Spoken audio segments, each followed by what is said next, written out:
ئەم کاتتان باش لە دواکۆبوونەوەی نێوان لایەنەکانی ئۆپۆزیسیۆن و فەرمانڕەوە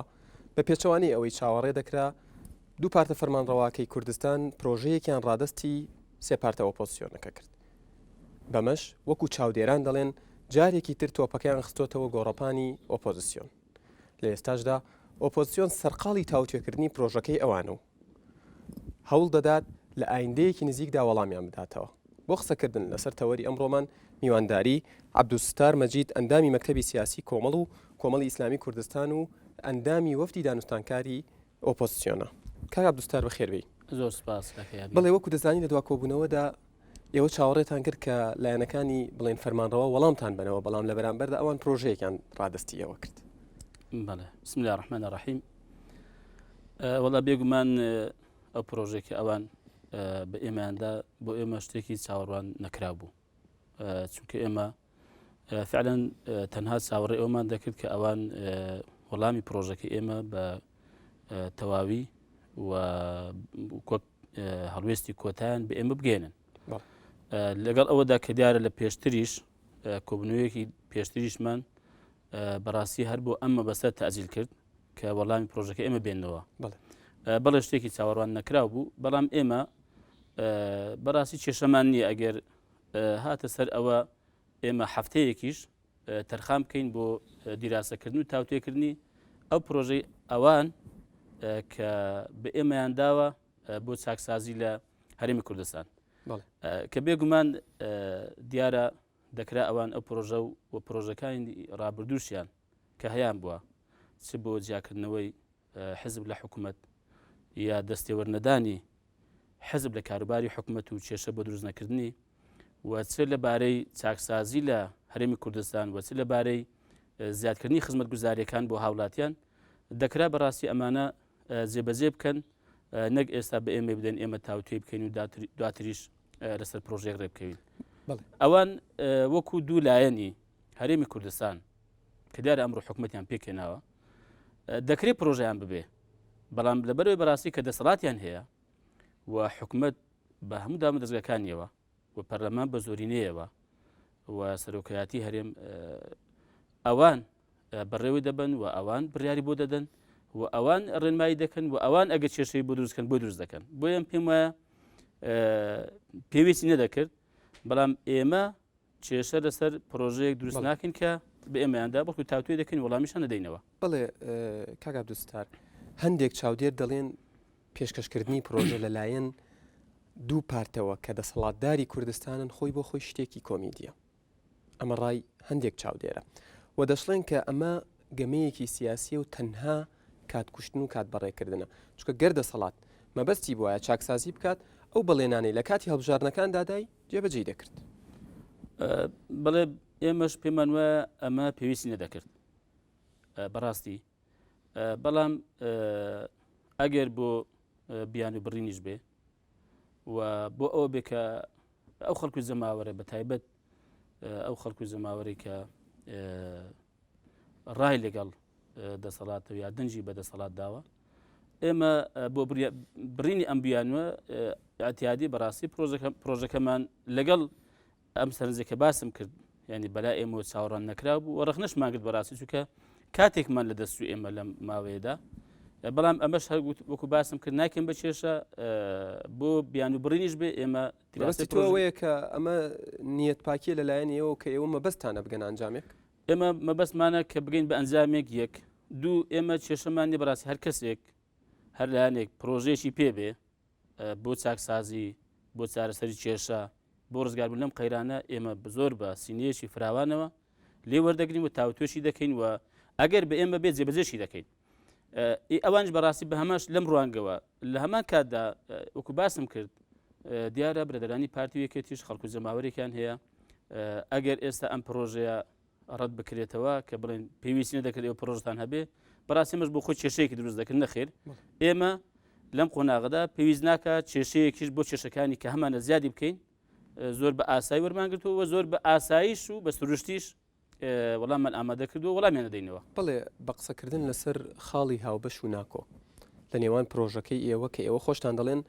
سوودتان لە پرۆژەکەی سەرۆکی هەرێم لە پرۆژەکەی پارلەمان وەرگرتووە، بۆ بڵین چۆن بڵێ داڕشنەوەی پرۆژەکەی خۆتان خاڵی هاوبەش و ناکۆک لە نێوان پرۆژەی ئێوە پرۆژەی دوو پارتە فەرمانڕەواکە تا چەند بەدی دەکرێت پرۆژەکەی برادرانی پارتی و یەکێتی بەڕاستی دەتوانم بیکەمە سێ بەشێکیان خزمەت گوزاریە دانی بەڕاستی پێویستە حکومت دەکرا حکومت بە بڕیاری بیکە یا دەکرا پەرلەمان بیکا بە پرۆژە یاسایەک و پەسەندی کا و تێپەڕێنێ بۆ نمونە سیستەمی سۆسیال لە هەرێمی کوردستان یا بیمەی تەندروستی بۆ هاوڵاتیانی هەرێمی کوردستان کۆمەڵێک بەڕاستیشتی کەی تێدا هەیە ئێمە تەماشامان کردووە تاوتوێمان کردووە ئەوانە کێشەی خزمەت گوزارین ئێمە بەڕاستی ینی باسی کێشەی خزمەت گوزاریمان نەکردووە ئێمە باسی بنچینە و ئەساس و بناغی ئەم حکومەتەمان کردووە کە بکەوێتە سەر بناغی خۆی و لەسەر سکەی خۆی بێ و بە شێوەیەکی ڕێکوپێک حکومەتایەتی خۆی بکە دادگەر بێ و بێلایەن بێ بۆ هەموو کەس وەک یەکوا بێ ئەمە ئەو کاتێ بەڕاستی کێشەی خزمەت گوزاری یا کەمی خزمەت گوزاری زۆر بە ئاسانی چارەسەر دەبێت ئەمە بەشێکیان بەشێکی دیکەیان وەڵامی پرۆژە ئێمەیان داوەتەوە لە بناو پرۆژەکەی خۆیان یا دروستتر بڵێم زۆر لەو خاڵانەی کە باسییان کردووە لە پرۆژەکانی ئێمە داهاتوە یا لە پاکێجەکە ئێمە داهاتوە بەڵامەوەن بە پێچەوانەوە دەڵێن نەخێر بێگومان تێدا هەیە تەوان لە ئەوان دەڵێن ئەوەی لە پاکێجەکانی ئێوە داهاتوە لە پرۆژەی ئەوان داهبووە پێشتر دەی پرۆژەی ئەوان ئێمە حەوت ڕۆژ پێش ئێستا وەرماگرت ڕۆژ پێش ئێستا وەرماگرتووە یعنی ئەو پرۆژەی ئەوان بەڕاستی ئێمە نەمان بینی بوو خۆ هەموو خەڵک دەزانێ زار لە نیەتی خۆیاندا هەبووە یا لەناو بۆ خۆیان پرۆژیان ئامادە کردووە بەس کەس نەیبینیوە ئێمە علاقەمان نیە ئەوەی کە بڵاو کراوەتەوە و ئەوەی کە بە ئێمەیان داوە چەند ڕۆژی پێش ئێستا بووە ینی دیارە ئەوەی کە ئێستا هاتووە دەتوانین بڵێن ئەوەی پێشی دەچێ قەت ناکرێت بەڕاستی بڵێن ئەوەی پێشوو بەوەی ئێستا دەچێکە هەیە نەخێر هەندێک خاڵ لەو خاڵانەی کە ئەوان ئاماژیان پێکردێ لە پرۆژەکەی ئێمەدا یا لە پاکێجەکانی ئێمەدا زۆر بەڕوونی ئاماژەی پێکراوە بەشێکی دیکەیان هێندێک شتی نوێیان هێناوە یا بەڕاستی یاسای بۆ دەرچووە وەکو بۆ نمونە دەستەی نەزاها دروستکردنی دەستەی نەزاها و ئەکتیڤکردنی ئەوە یاسای بۆ دەرچوو تەبان و کۆتایی پێهات لە وەقاعی بڵاوکراوەی پەرلەمانی کوردستانیش بڵاو کراوەتەوە پێم وایە دەبێتە ئەم سێ بەشە پرۆژەکەیوان ئێمە زۆر بەڕاستی کێشە نابینین بە هەر حاڵ وەرمانگرتووە و تاوتێمان کردووە سەرنج و تێبینی خۆشمانمان ئێمە کۆمەڵی ئیسلامی لەسەری گەڵاڵە کردووە بڵێ لە ئەوان لە پرۆژەکەیاندا وەکو هەندێک دەڵێن سێ سیناریۆیان خستۆتە بەردەمەوە کە دەڵێن لەسەر پرۆژەیەکی هاوبەش ڕێک دەکەوین حکوومەتی بنکەفراوان و هەڵبژاردننی پێشوەختیش بگرێتەوە یان ڕێکەوتنێکی سیاسی نوێ بە پرەنسیپ و ئالیەتی زیندوو مۆر دەکەین بەڕێوشێنی گونجاو لە چوارچێوەی یاسا و ڕێساکاندا ئێوە وەکو ئۆپۆزیسیۆنی دیموکراسی دەمێننەوە و هەتا هەڵبژاردننی پەرلەمانی ئایندە ئەوانش لە دەسەڵات دەمێننەوە ئێوە تێبینیتان چیە لە سەرمانە ئەمە ئەم سێ ڕێگایە بەڵێ ئەوان لە پرۆژێکی خۆیان دەسەرتادا باسییان کردووە داوایان لە ئێمە کردووە کە وەڵامیان بدەینەوە بەڵێ ئێمە بەلامانەوە ئەم هەنگاوانە گرنگن بەر لەوەی وەڵامی ئەو بدەمەوە بەڵێ هەنگاوی یەکەم ڕێککەوتن لەسەر پرۆژەیەکی چاکسازی ئەو پرۆژەی ئێمە ئەوەی کاوان ئێستا هێناویانە ڕێککەوین لەسەر پرۆژێکی هاوبەش بۆ چاکسازی لە سیستەمی سیاسی هەرێمی کوردستان و دام و دەستگاکانی ئەمە بەڕاستی بەلای ئێمە گرنگترین هەنگاوە بەڵێ ئەگەر بە دیدی ئێمە وەکو ئۆپۆزیسیۆن ئەگەر ئەمە نێتە دی بەڕاستی ئێمە پێویست ناکە باسی هەنگاوەکەی دوای ئەو بکەین بە تایبەت مەسەلەی بەشداریکردن لە حکومەت و بەشداری نەکردن و چ شێوازێک بێ پێویست ناکە بەڕاستی باسیکەی بە هیچ شێوەیەکی باس ناکرێت دووەمیان ئێمە وەکو لە ئاخر کۆبوونەوە زۆر پێداگریمان کرد بەڕاستی لەسەر ئەم قەزەیە بەڵێ پرۆژەی چاکسازیمان هەیە ڕەنگە ئێمە هەردوو لامان لەسەر ڕێک بکەوین و لەوانەش ڕێک نەکەوین پاش ئەمە ئەوەی کە بەلامانەوە زۆر گرنگ بێ ئەو یاسایانن کە لە ڕابردوودا تێپەڕێنراون بەڕاستی ئێمە سەرنج و تێبینیمان لەسەر هێندێکیان هەیە پێویستی بە هەموارکردنەوە هەیە پێمان وایە ئەوانە دەبێت بژێدرێنەوە چونکە وەکو لە کۆنگرە ڕۆژنامەنووسەکەش باس کرا لە ئاخر کۆبوونەوە کە ئەوانەی ڕەهەندی نیشتیمانیان هەیە ڕەهەندێکی سیاسی هەیە و پەیوەندی بە هەموو خەڵکی هەرێمی کوردستانەوە هەیە پێویستە بە تەوافقی سیاسی تێپەڕێنرێ ناکرێت بەڕاستی بۆ نمونە ئێمە یاسایەک یا فقرەیەک مادەیەک لە دەستور تێپەڕێنرێ بەڵام زۆربەی هەر زۆری خەڵکی هەرێمی کوردستان ڕای لەگەڵ نەبێ بەڵێ کاک عەبدول ئەفونکە ئێوە لە هەموو کۆبوونەوەیەکدا یان لە هەموو لێدوانێکدا دەڵێن کە جارێ زووە بۆ قسەکردن لەسەر بەشداریکردن لە حکوومەت ئەوانیش لە هەموو کۆبوونەیەکدا ئەمە بەگوێ ئێوەدا دەدەنەوە کە بەشدار بن لە حکوومەت کەواتە ئێوە لە ئێستادا هیچ هەڵوێستێکتان نییە سەبارەت بە بەشداریکردن لە حکوومەت گەربێت و تعدیلاتی وەزاریش ڕوو بدەن ینی ئەنجام بدرێت کاگەر عەرزم کردی کە ئێمە ئەم دوو هەنگاوی پێشی لەگەڵ ئەوەی کە جەنابی ئێستا ڕوونکردنەوەی لەسەر دەم وەڵامیش دەدەمەوە ئەوانە گرنگن بەلای ئێمەوە دوم باس کرد سێمیان ئەم هەیە میکانیزمی و ئالێتی جێبەجێکردنی ئەو پرۆژەی کە لەسەر ڕێک دەکەوین دەیکەین بە نەخشە ڕێگای چارەسەری کێشە لە هەرێمی کوردستان و دەیکەین بە چارەسەر و ڕزگاربوون لەم قەیرانە ئێستا پێدا تێدەپەڕین ئەمە ئەم ئالێتەش ئەم میکانیزمە بەڕاستی بەلای ئێمە ئەویش هەر وەک دۆکەی پێشوو ئەگەر بەڕاستی گرنگتر نەبێت کەم گرنگتر نییە کە بێگومان ئەمە حکومەتە ئێمە بۆ ئەمە بەستە گوتمانە ئەم دوو هەنگاوی دیکە ئەوە بەلای ئێمەوە لە پێشترە کاتێک لەسەر ئەو دوی پێشوڕێک کەوتی کێشەمان نەما کەمە پێمانە بەڕاستی ئاوا حکومەت دەبێتە حکومەتێکی ڕێک و پێک و بۆ هەموو خەڵکی هەرێمی کوردستان وەک یەک وابێ و بە یەک چاو تەمەشای حیزبەکان و خەڵکەکە و چین و توێژەکانی کۆمەڵگەی کوردی بکە ئەم حکومەتە کە میکانیزمەکەی بەڕاستی بۆ جێبەجێکردنی ئەو پرۆژانێک کە لەسەر ڕێک دەکەوین بۆ ئەو یاسانێک کە گەڕێنراونەوە و هەموار کراونەوە بەلای ئێمەوەش گرنگە بەڵام ئەمەیان چەند مەسەلەیەکی هەیە یەکەمیان ئەو حکومەتێک کە بەڕاستی باز دەکرێت حکومەتی بنکەفراوان ئێمە باسی پێکهێنانەوەی حکومەتمان کردووە لە پاکیجی شەشەمی بەڵێ لە پاکیجی شەشەمدا زۆر بەڕوونی پاش ئەوەی کە ئەم هەنگاوانە نران پێویستمان بە میکانیزمێکەیە دەستگایەکێک کە حکومەتە بۆ جێبەجێکردنی ئەمانە ئێمە قەنەعەتمان وایە دەتوانن قەنەعەتمان پێ بگۆڕن قەنەعەتمان وایە ئەم حکومەتە ئێستا لە ئاست جێبەجێکردنی ئەو پرۆژە و هاوبەشە نییە کێمە لەسەر ڕێک دەکەین بەڕاستی بە هیچ شێوەیەکیش بەشدار نابن تایدا بۆ چاکسازی هەرێمی کوردستان بۆ چاکسازی هەرێمی کوردستان بەڵێ ئێمە ڕامانە بەڕاستی یعنی خۆ پاکێجی شەشەم ئەم ڕایە تێدایە کە بڵێ ئێمە لەم حکومەتەی ئێستا کە هەیە بە هیچ شێوەیەکی بەشداری ناکەین بەڵکو پێکهێنانەوەی حکومەتێک وەڕێککەوتن لەسەر حکومەتێک کە بتوانێت ئەم ئەرکە لەم قۆناغە جێبەجێکە بەڕاستی ئەوە تێڕوانینی ئێمەیە ئەوە هەڵوێستی ئێمەیە بەڵام بۆ تەفاسیلی ئەمە چونکە بەڕاستی بام ئەرشتێکت عەرزکەم بەشداریکردن وەک پێشوو کە ئێمە بوومانە وەزیرێکمان هەبووە بەڕاستی تەنها مۆزەفێک بووە لەم وەزارەتە برەدەرانی کە تەبەن حتمەن هەبوون برانی یەگرتو تەبان و حیزبەکانی دیکە ئێستا هەیە تێدا بەشدارە بەڵام بەڕاستی دەتوانم بڵێم لە فەرمانبەرێک زیاتر دەورێکی کەی نییە لەم حکومەتەدا و حکومەتەکە بۆ خۆشی نەشادراوەتەوە زۆر جار لە ڕاگەاندن باسییان کردووە کە بەڵێ حەزب کێشیان بۆ دروست دەکات بەڵێ زۆر جار وەیە هێندێک پرسیار کراوە کە حەزب بڕیاری بۆ داوە یعنی لە بڕینی بودجەی هەرسێ حزبی ئۆپۆزیسیۆن بەڕوونی سەرەتا ئەمەژەی پێکرا کە ئەمە بەڵێ بڕیارێکی سیاسیە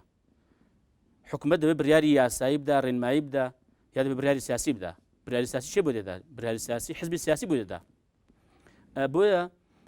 مەسەلەی تەفاسیلی حکومەت و بەشداریکردن لە حکومەت و بەشداری نەکردن ئەمە بەڕاستی ئێمە لە پاکێجیشم ئەوە ڕامانە ئەگەر